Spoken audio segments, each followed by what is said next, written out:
મિત્રો આજ તારીખ થઈ 27/7/2026 ને આમ તો જો કે 26 તારીખની આજે રાત્રિના 12:30 વાગ્યા જેવો સમય થયો છે અને આપણા અહીંયાથી ધાંગધ્રા તાલુકાના પીપળા અને બૈસાપગઢ વચ્ચેથી જે રોડ પસાર થાય છે ત્યાં આગળ અને રાત્રિના 12:30 વાગ્યાની આસપાસ હાંસિયા કલાકાર અખાપા ગઢવી છે તેઓની ગાડી અહીંયા જે બૈસાપગઢ ગામ છે તેને નજીક જ ગોધરા નદી તરીકે આ નદી ઓળખાય છે અને આ નદીમાં એમની કાર છે ફોર્ચ્યુનર કાર એ નદીમાં ખાબકી છે. જો કે ભારે મહેનત બાદ હકાપા પોતે ડ્રાઇવિંગ કરતા હતા, એમને બહાર કાઢી લેવામાં આવ્યા છે. તે જ અહીંના આજુબાજુના ગામના જે એમના મિત્રો છે એ પણ ઘટના સ્થળે પહોંચ્યા છે.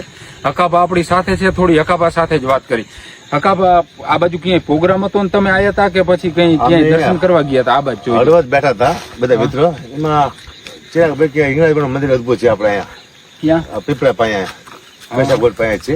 રોહિત તો ફોન કર્યો મેં, રોહિત મારો મિત્ર છે તો હાલો દર્શન કરવા, મેં તને લેવા આવું આપણે નીકળી જઈ. બૈસાપગઢ આવ્યો એટલે હિંગળાજ મેં દર્શન કર્યા, વળતા વેરા આવ્યા તો નાગદાદા આડે ઉતરા.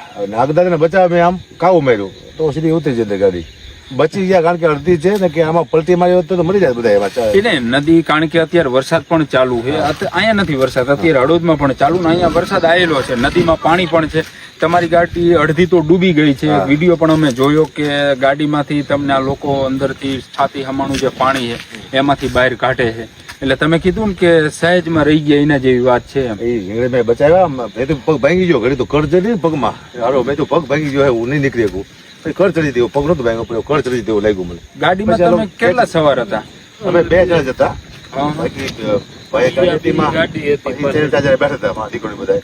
મારે ચિરાગભાઈ મારા મિત્ર વ્યવહારિક વાત કરી હતી, તમે એકલા બેહો થોડીક વાત કરી વ્યવહારિક વાતમાં અમારી વ્યવહાર થઈ ગયો અહીંયા.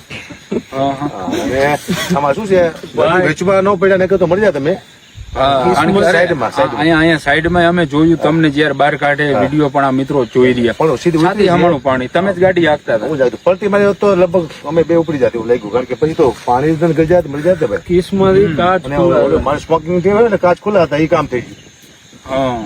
કાચ ખુલ્લા કાચ ખુલ્લા હતા. હા, શું કહીશું આ ઘટના બેની? ઘરના બચી ગયા, માતાજી કૃપા કરી દર્શન કરવા ગયા હતા. હવે કોઈ દી રાતે ક્યાં દર્શન કરવા જવાનું નહીં, દિવસે જવાનું, રાતે નહીં જવાનું. રાતે નહીં જવાનું. ઓકે, તો મિત્રો આ અખાપા ગઢવી છે ને એમની જે કાર જે છે ફોર્ચ્યુનર એ અત્યારે અહીં જે બૈસાપગઢ ગામ છે ધાંગધ્રા તાલુકાનું, અને ત્યાં આગળ બાજુમાંથી જે ગોધરા નદી તરીકે આ નદી ઓળખાય છે અને આ નદીમાં ખાબકી છે. આ તમે જુઓ છો કે આગળનું બોનેટ તો આખું ડૂબી ગયું છે અને આ નદી જે આખી છે અને અહીંયા ગામના પાદર બાજુથી જે છે બરોબર. આ તમે જુઓ કે આ પીપળા બાજુનો રસ્તો છે, પીપળાથી બૈસાપગઢ બાજુ જઈને એ બાજુનો, અને અહીં આખું આ નાલું બનાવવામાં આવ્યું છે. અને અહીંયા જે એમની જે કૈરિયા છે કે નાગદાદા આડા ઉતરા અને સ્ટેરિંગ પર કાબુ ગુમાયો અને સીધી જ અહીંયાથી જે છે એ અખાપાની ફોર્ચ્યુનર કાર જે છે મિત્રો એ આ નદીમાં ખાબકી છે. જો કે સદનસીબે હકાભાનો તેની સાથે કહી રહ્યા છે કે એમના એક મિત્ર હતા, એમનો બચાવ થઈ ગયો છે, એમનો દીકરો પણ સાથે હતો, પરંતુ જો કે એ કહી રહ્યા છે કે બીજી એક કાર હતી પાછળ આવતી હતી, એમાં જે છે એમનો દીકરો ને બાકીના જે કઈ મિત્રોને સવાર હતા. જો કે સદનસીબે આ ઘટનામાં હકાભાનો તેની સાથે એમની સાથે રહેલા મિત્રનો ચમત્કારિક જે કઈ બચાવ છે મિત્રો એ બચાવ થયો છે. અને આ તમે જોવો છો કે આ નદી છે, ગોધરા નદી તરીકે બૈસાપગઢ આ ગામ છે અને ગામ નજીક જ આ નદી આખી આવેલી છે અને આ નદી ઉપરનો પુલ બનાવવામાં આવેલો છે. અને આ નદીમાં જે છે એ અકાભાની ફોર્ચ્યુનર કાર છે એ ખાબકી છે. અકાભા પોતે જ ચલાવતા હતા. વિડીયોમાં પણ તમે જોયું કે બાકીના જે કઈ મિત્રો છે એમને કાઢી રહ્યા છે અને તેની સાથે અકાભાએ એ પણ વાત કરી કે સ્મોકિંગની ટેવ છે, મતલબ કે બીડી પીવાની ટેવ છે, એટલે કાચ ખુલ્લા હતા એટલે રહી ગયા કહી રહ્યા છે. આભાર મિત્રો.